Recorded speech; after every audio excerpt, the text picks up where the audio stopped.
paano ang tamang pagbili ng exotic birds o yung tips sa tamang pagbili ng exotic birds. Mapagpalang araw mga kahabi, welcome po sa ating YouTube channel. So mga kahabi, alam natin na marami sa atin ang napapabili ng mga exotic birds. Minsan sa online selling, minsan naman sa tianggian, minsan sa pet shop na atin nabibili or yung mga iba natin na recommended ng ating mga kahabi. So pagdating sa dulo or sa mga ilang araw, ilang buwan, ilang taon, doon natin nalalaman na meron palang problema sa ating pagbili. So later na natin nalalaman na meron palang dapat sundin na sa pagbili ng ibon.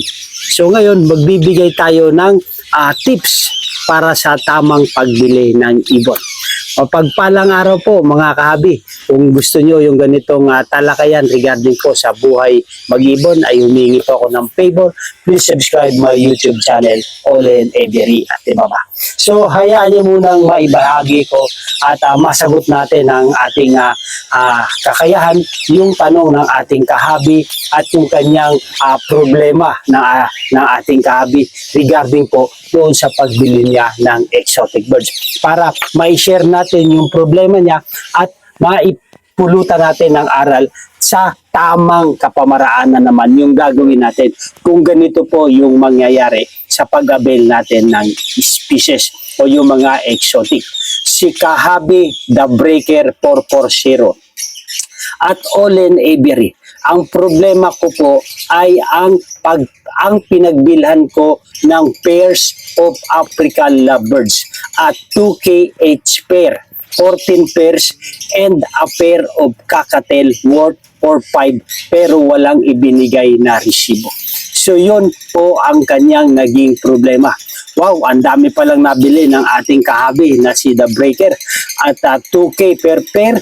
So 14 pieces to 28,000 yung kabuuan ng halaga. So hindi po ito biro. Nang nanghingi ako ng any of the official receipt, deed of sale or deed of donation, hiningan ako ng 3K each pair of lovebirds at 4K for a pair of cockatiel para gagawan din niya ako ng deed of donation dahil mahal daw magpa-dokumento. So yun po yung tatandaan natin ha. Hindi daw niya ako mabigyan ng official receipt dahil CWR lang daw siya. Hindi ba ako na-scam? Tama ba ito? So yun po ang problema ng ating kahabi. Shoutout sa iyo, The Breaker. Baka merong mga kahabi dito na nakarelate sa naging sitwasyon ng ating kahabi. So, dapat malinaw. Ito ang advice ko sa mga kahabi natin na bago pa lang bibili ng mga exotic birds. Dapat meron kayong ugnayan ng buyer at si seller kung ano ba yung include sa pagbili niya.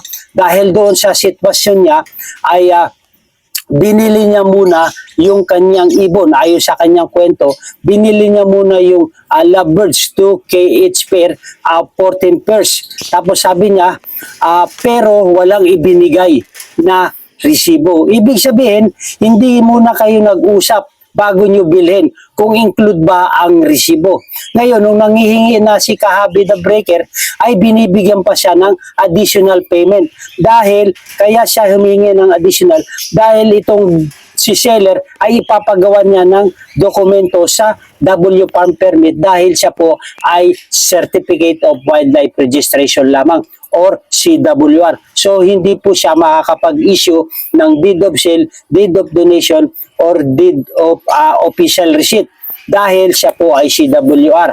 Ang may i-issuean niya lang po yung sa cockatiel kasi non-CITES po yung cockatiel. So dapat yun ang alamin natin. So malaking talagang problema ng ating kahabi dahil malaki na nga yung binayad niya, wala pang dokumento na kasama. Kung hihingihan siya ng dokumento ay magbabayad pa siya ng additional payment para doon sa sa dokumento na ibibigay sa kanya. So yung last na itanong niya kung na-scam ba siya o tama ba ito, sa tingin ko hindi lang kayo nagkaintindihan kung ano yung pa-include doon. Kasi merong mga breeder na nagbebenta na walang document. So tama yun, wala namang problema ron dahil wala siyang dokumento. At nalaman din ng buyer. Dapat meron kayong agreement bago kayo bumili. Walang papel or may papel sa pagbili ng ibon. Include na ba o separate yung payment? Meron kasing ganung mga senaryo, mga kahabi, sa mga pagbili at sa pagbibenta. Kung include o hindi, dapat malinaw sa inyo bago kayo mag-agree. Dahil sa dulo, doon yung masasabi kung na-scam kayo o hindi. Kung tama ba ito, depende po iyan sa napag-usapan nyo. Baka naman nag-agree ka na wala talagang papel.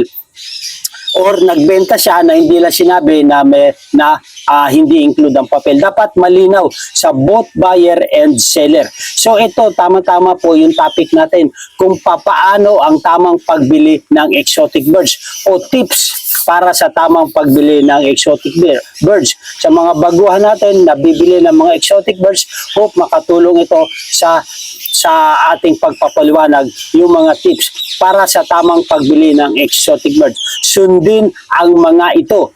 Una, bumili lamang sa legal at rehistradong breeder o seller.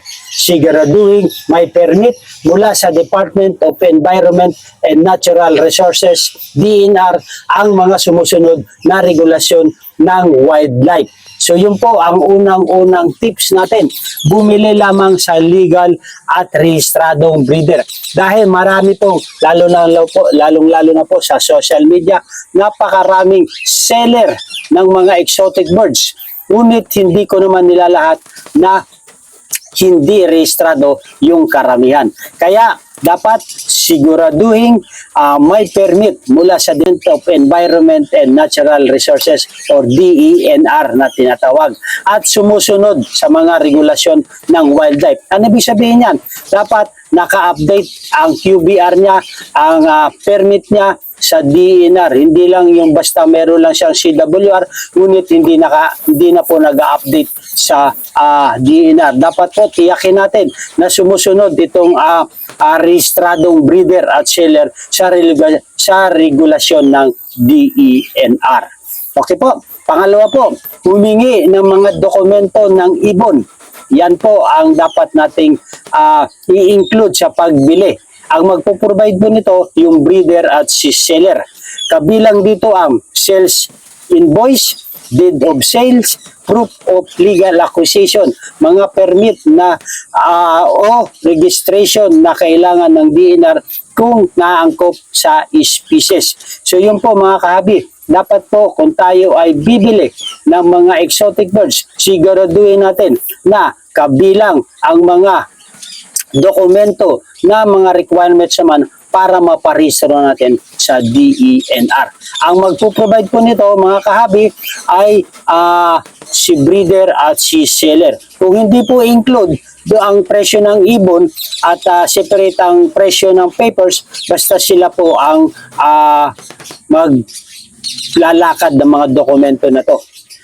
LTP, veterinary certificate, inspection, deed of sale, basta proof of legal acquisition at saka yung mga photocopy ng kanyang mga permit. So nasa pag-uusap po, dapat po ang buyer mismo ang magkaklaro doon sa breeder. Sa mga kapwa breeder naman natin, sa mga kapwa seller, siguraduhin naman natin na patas yung ating pagbebenta. Siguraduhin natin na kung tayo ay magbibigay ng mga dokumento, kung include na po sa presyo ng ibon, tapatin na po natin si breeder, si buyer. Kung hindi naman po, sabihin po natin ang totoo para hindi po tayo nagkakasiraan sa social media. Post dito, post doon, ganito, ganyan.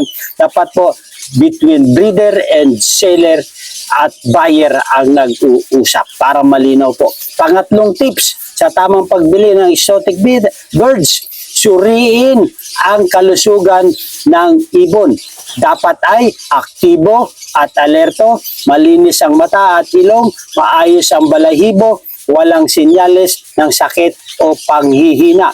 So mga kahabi, kung maaari mag-site visit po tayo para makita natin yung ating iaabel na ibon. Dahil may mga senaryo, pagdating, pinadala lang sa riders. Pagdating sa bahay, ilang araw pa lang ay nangihina na. Ganito ganyan, nagkaroon ng sakit. So dapat tayo mismo ang susuri sa kalusugan ng ibon. Dahil kung tayo mismo ang nagtiyak sa ating actual na nakitang ibon, ay wala na po tayong sisisihin dahil tayo mismo personally ang namili sa ibon. Ngunit kung di ipapadala lang natin, nakita lang natin sa video, nakita lang natin sa picture, ay nasa sa inyo na po kung magda-dandil kayo. So meron din akong experience yan, dandil. Nagkaroon din ng sakit ng pagdating. So ang ginawa ko, ginamot ko na lang. So praise God at gumaling din naman. Meron din namang hindi gumaling. So wala tayong magagawa. No choice, malayo siya. So inaccept ko na lang na pagkakamali ko yung ginawa ko na pagbili ng through online na hindi ko kakilala yung aking napagbilan.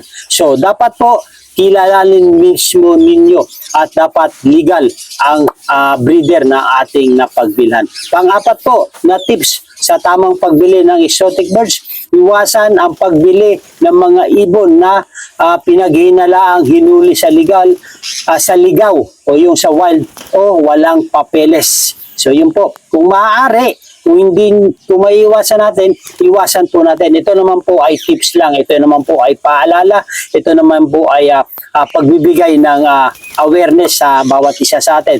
Ngunit ang desisyon naman po ay nasa bibili. Tama po ba? Kasi kung kahit anong advice natin, kung ang magdidesisyon naman yung bibili, wala po tayong magagawa. Dahil kanya naman pong pera yun. Ang atin lang ay tips sa tamang pagbili ng exotic birds para sa bandang dulo, sa huli, sa end of the day na tinatawag, ay hindi tayo magsisisi. Baka matulad tayo ng kahabi natin na ating ibahagi na si The Breaker. So wag naman po sana mangyari sa inyo or sa atin. So last but not the least, alamin ang pangangailangan ng species bago bumili. So yun po ang pinakamalaga. Kung bibili tayo, alamin ang pangangailangan ng species. Ano ba yung bibili natin?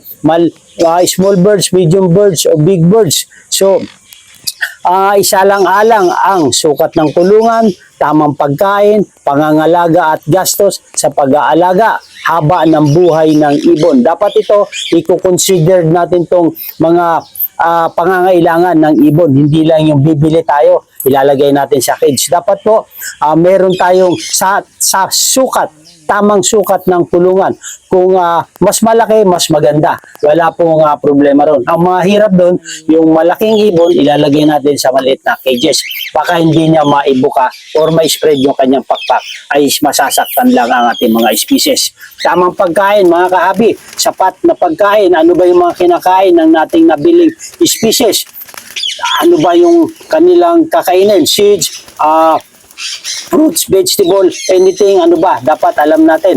Dapat iyon ang mga isa alang-alang natin. Pangangalaga, gastos sa pagkain, sa pag-alaga ng ibon, dapat mayroon tayong budget nito. At yung haba ng buhay, alam naman natin na mga long lifespan ang mga species natin. May kanya-kanyang lifespan sila, depende sa species. So yun po, dapat alam natin, dapat meron tayong mahabang commitment sa kanila.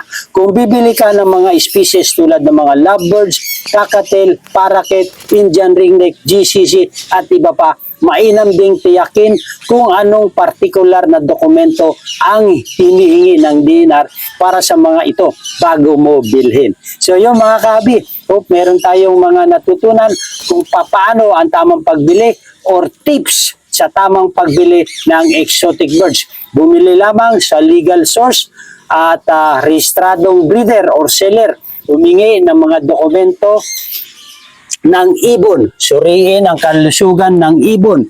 Iwasan ang pagbili ng mga pinaghihinalaang wild o ligaw na ibon o walang dokumento. Alamin ang pangangailangan ng mga species bago bumili sa mga breeder or seller. Hope mga kahabi, meron tayong mga natutunan at kung nagusto nyo itong talakayan natin regarding po sa pagbili ng exotic birds, sa mga tips or sa mga tamang paraan sa pagbili ng exotic birds, ay humingi po ako ng favor. Please subscribe my YouTube channel, Olen Avery at iba pa. Ang talakayan natin dito regarding po sa buhay mag-ibon. So shoutout din po sa mga kahabi natin ng Rizal NCR Breeder Groups. Sa lahat po ng miyembro ng Rizal NCR Breeder Groups ay shoutout po sa inyo from Verdi Avery. So, Verdi Avery, shoutout din po sa inyo. Si Verdi Avery po ay meron siyang ino-offer na DNA services. So, kung sa lahat po ng ating mga kahabi na malapit sa Rizal NCR at gusto nyo magpa-DNA, ay pwede nyo pong kontakin si Verdi Avery. Siya po ay nag-home service. Ang location niya po ay sa Cainta. So, pwede nyo pong kontakin. Ito po yung kanyang Facebook page. Siya po ay local breeder at pet transport din po. So, meron din siya mga alagang Indian ringneck, San Conure, at marami pang iba, GCC, Alps 1. So, kung gusto nyo pong mag-inquire sa kanyang mga pang-out na mga species, ay pwede nyo pong kontakin si Verdi Avery. So, yun po, shoutout po kahabi Verdi Avery at sa lahat ng miyembro ng Rizal NCR Breeders Group. Shoutout po sa inyo. Maganda ang buhay pag meron tayong kaalaman sa pagbili or sa mga tips bago tayo bumili ng mga exotic birds. Mabuhay and God bless. Thank you for watching.